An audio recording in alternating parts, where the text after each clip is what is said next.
दिया हुआ है साबित करें कि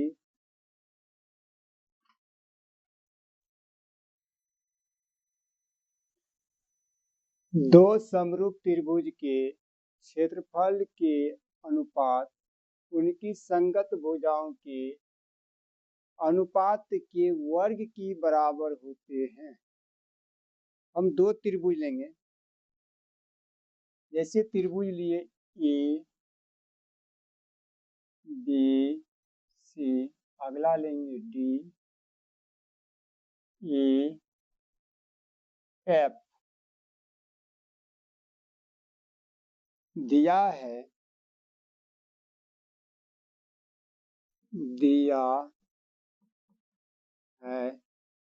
ये त्रिभुज जो ए बी सी है यह समरूप है त्रिभुज डी ई एफ का।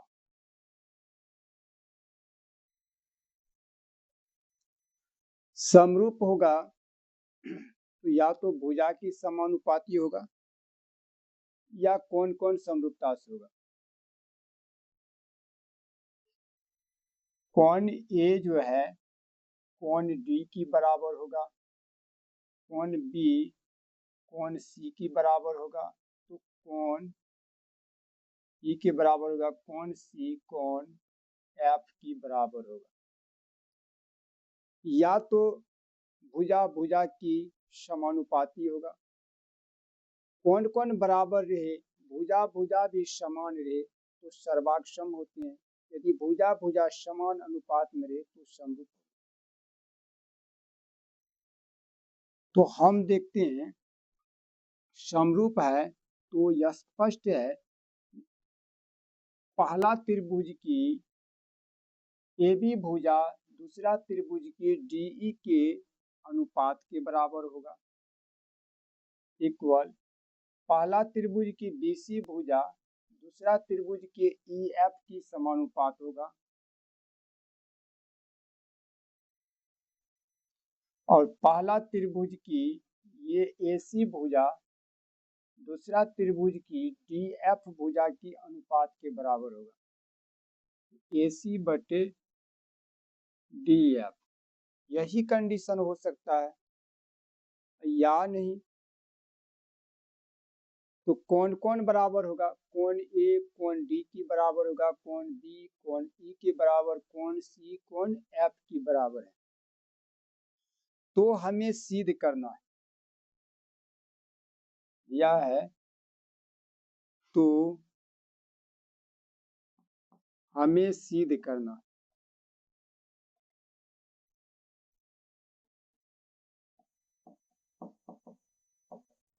क्या करना है, जो त्रिभुज जो है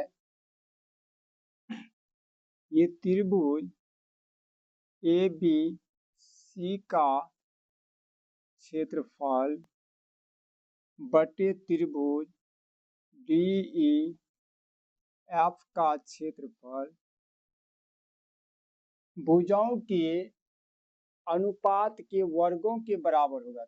पहला भुजा है पहला त्रिभुज का भुजा ए बी तो दूसरा का डी ई, इसका वर्ग होगा। इक्वल या तो पहला त्रिभुज का बी सी तो दूसरा का ई एफ,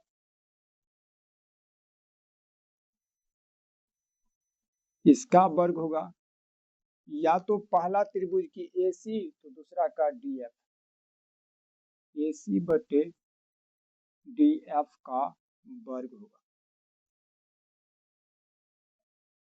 फिर देखते हैं अब हम लोग लिखेंगे यहाँ पर बनावट या रचना। बनावट में क्या करेंगे,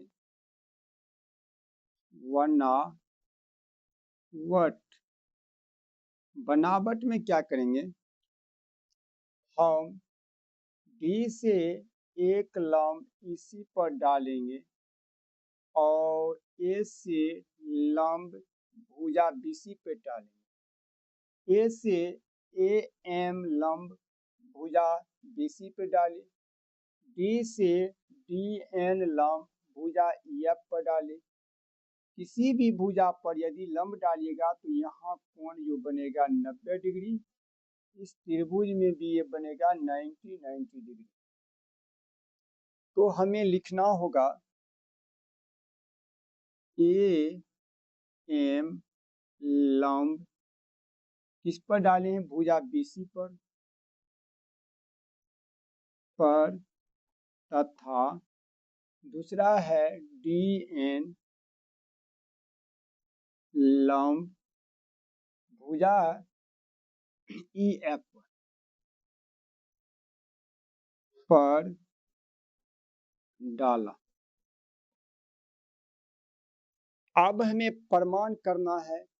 प्रमाण क्या करना है, त्रिभुज एबीसी का क्षेत्रफल हो जाएगा 1/2 आधार गुना ऊंचाई। जब ये लंब डाले तो समकोण बना, तो जिस भुजा पर लंब है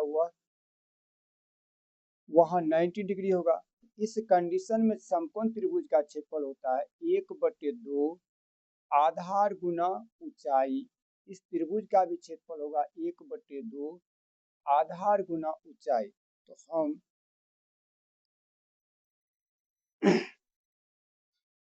प्रमाण करेंगे। प्रमाण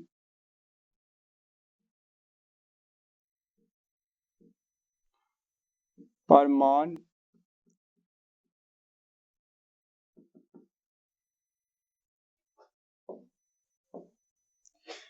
त्रिभुज ए बी सी का क्षेत्रफल अनुपात करते हैं त्रिभुज डी ई एफ का क्षेत्रफल। तो त्रिभुज ए बी सी की क्षेत्रफल होगा 1/2 और जिस भुजा पर लंब है उसको आधार कहेंगे। लंब है बीसी पर तो बीसी होगा आधार, ऊंचाई होगा ए एन। हम लिखेंगे यहाँ पर बीसी गुना ए एन। फिर होगा त्रिभुज डी एफ के क्षेत्रफल 1/2 गुना, ये जो है यहाँ देखते हैं इसका आधार है ई एफ और इनकी ऊंचाई है डी एन। हम लिखेंगे ई एफ गुना डी एन। देख लेते हैं ई एफ गुना ई एन। अब आइए हम देखते हैं कौन सा कटने वाला है। जो कटने वाला है उनको हटा देते हैं। 1/2 1/2 कट जाएगा। तो यहाँ निकल के आया है त्रिभुज ए बी सी का क्षेत्रफल बटे त्रिभुज डी ई एफ का क्षेत्रफल बराबर, यहाँ हो गया BC गुना ए एन बटे ई एफ गुना डी एम। हम इसे अलग अलग कर देते हैं। BC बटे ई एफ गुना डी ए एन है ऊपर में, ए एन बटे डी एन करेंगे। गुना करेंगे तो ऊपर वाले के ऊपर गुना होगा BC गुना ए एन और ई एफ गुना डी एन नीचे आएगा। इनको हम समीकरण 1 मानते हैं। अब एक काम करते हैं, लंब के बाद जो दोनों में त्रिभुज बन के आया है, इस त्रिभुज ए बी सी में हम ये वाले त्रिभुज इधर की पार्ट वाला ले लेते हैं और इस त्रिभुज का भी इधर वाला पार्ट लेते हैं। तो त्रिभुज ए बी एम और त्रिभुज डी ई एन में देखेंगे। अब त्रिभुज ए बी एम और त्रिभुज डी ई एन में हम इसमें देखते हैं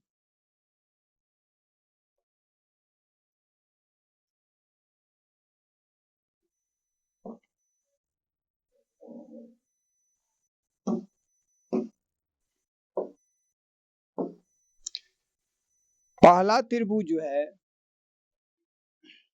इसमें देखते हैं ये वाला त्रिभुज ए बी एम में कोण एम 90 डिग्री है, तो इस त्रिभुज डी ई एन में कोण एन 90 डिग्री है, तो कोण एक कोण एम कोण एन की बराबर है। दूसरी हम देखेंगे जब ये समरूप त्रिभुज है तो कोण बी कोण ई के बराबर होगा, दो कोण बराबर होगा। साथ साथ में ये भुजा समरूप है तो समान अनुपात में पहले होगा। तो हम देखते हैं कोण इस त्रिभुज में जो एम था उस त्रिभुज में कोण एन के बराबर होगा, यानी ये 90 डिग्री होगा, समकोण है। फिर इस त्रिभुज का देखिए कोण सी उस त्रिभुज के कोण ई के बराबर था,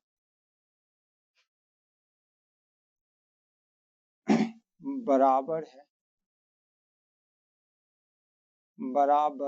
है। समरूप त्रिभुज था, पहले दिया था प्रश्न में, दो त्रिभुज समरूप था, तो समरूप होने का कंडीशन होता भुजा की तो समान अनुपात होगा, लेकिन कोण कोण की बराबर होगा। तो अब आते हैं यदि किसी भी त्रिभुज की दो कोण बराबर हो तो हम लिख सकते हैं एंगल एंगल समरूपता से, एंगल एंगल कोण कोण समरूपता से तब होगा त्रिभुज जो है ए बी एम ये समरूप हो जाएगा त्रिभुज, उसका नाम था डी ई एन। जब समरूप है तो इनकी भी भुजा समान अनुपात में होगा, इनकी भी भुजा समान अनुपात में होगा। तो हम पहला त्रिभुज में आते हैं, पहला त्रिभुज की भुजा जो है ए बी बटे हो जाएगा ई एन। दूसरा होगा लंब बटे लंब के बराबर होगा, समान अनुपात में करना है। तो पहला का भुजा का नाम था ए बी, तो दूसरा का भुजा का नाम था डी ई, बराबर पहला का लंब का नाम था ए एम, दूसरा का भुजा का नाम था डी एन। अब देखिए हम आते हैं दिया हुआ में, देखिए क्या सब था। यहां देखिए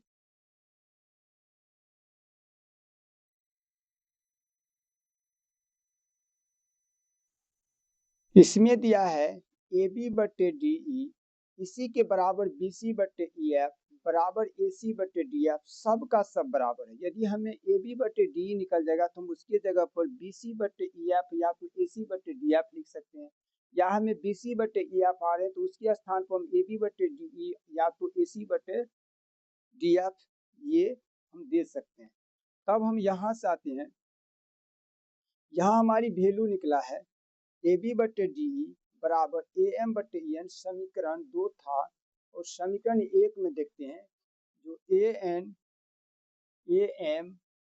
बटे डी एन जो है बरा गुना बी सी बटे या, तो हम इसके जगह पर हम लिख सकते हैं ए बी बटे डी।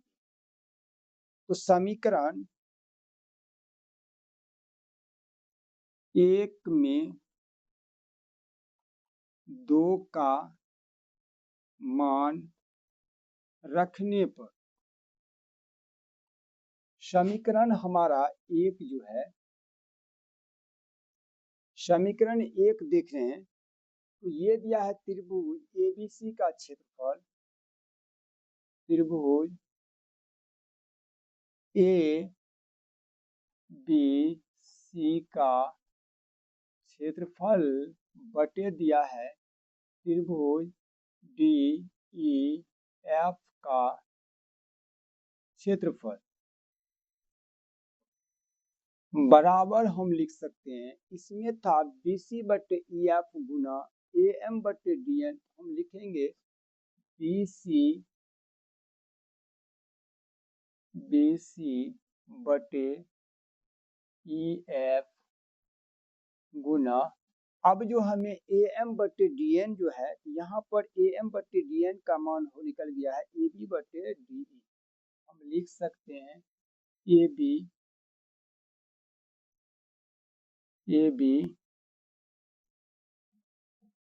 बटे डी ई। आइए हम आते हैं, जो हमें दिया गया था प्रश्न में ए बी बटे डी ई का क्या वैल्यू बी सी बटे ई एफ होता है। तो हम देखते हैं ए बी बटे डी ई का वैल्यू बी सी बटे ई एफ है, तो हम ए बी बटे डी के जगह पर बी सी बटे ई एफ को रख देंगे। तो लिखेंगे त्रिभुज ए बी सी का क्षेत्रफल बटे त्रिभुज डी ई एफ का क्षेत्रफल बराबर होगा ये बी सी बटे ई एफ गुना ए बी बटे डी को हम इसी में बदल देंगे तो हो जाएगा ये भी बी सी बटे ई एफ। या तो हम बी सी बटे ई एफ को ही बदल सकते थे, इसका बराबर भी ए डी बटे डी था, तो किसी एक को बदल देंगे, उसी के जाति में लेंगे। अब यहाँ पर निकल के आ रहा है त्रिभुज ए बी सी का क्षेत्रफल बटे त्रिभुज डी ई एफ का क्षेत्रफल बराबर देखते हैं बी सी गुना बी सी ई एफ गुना ई एफ 2 बार रिपीट होता है, तो हम लिख देंगे इसका वर्ग। जब एक भुजा का वर्ग है तो सभी का सभी भुजा एक दूसरे के बराबर है। हम लिखेंगे पहले इसको त्रिभुज ए बी सी का क्षेत्रफल बटे त्रिभुज डी ई एफ का क्षेत्रफल बराबर हम लिख सकते हैं बी सी बटे ई एफ जो है, हम देखते हैं बी सी बटे ई एफ जो है, इसके जगह पर हम लिख सकते हैं बी सी बटे ई एफ बराबर ए बी बटे डी एफ, बी सी बटे ई एफ बराबर ए सी बटे ए एफ। यदि इसका वर्ग है तब तो इनके बराबर यह इसका भी वर्ग होगा और इसका भी वर्ग होगा, तीनों को तीनों हम लिख सकते हैं। तो हम लिख सकते हैं इसमें ए बी बटे डी ई का वर्ग ये डाल सकते हैं बराबर बी सी बटे ई एफ का वर्ग कर सकते हैं इक्वल, और अगला है हमारा ए सी बटे डी एफ और इसका वर्ग होगा। यही हमें प्रमाणित करना था, तो हम यहाँ पर लिख देंगे प्रूव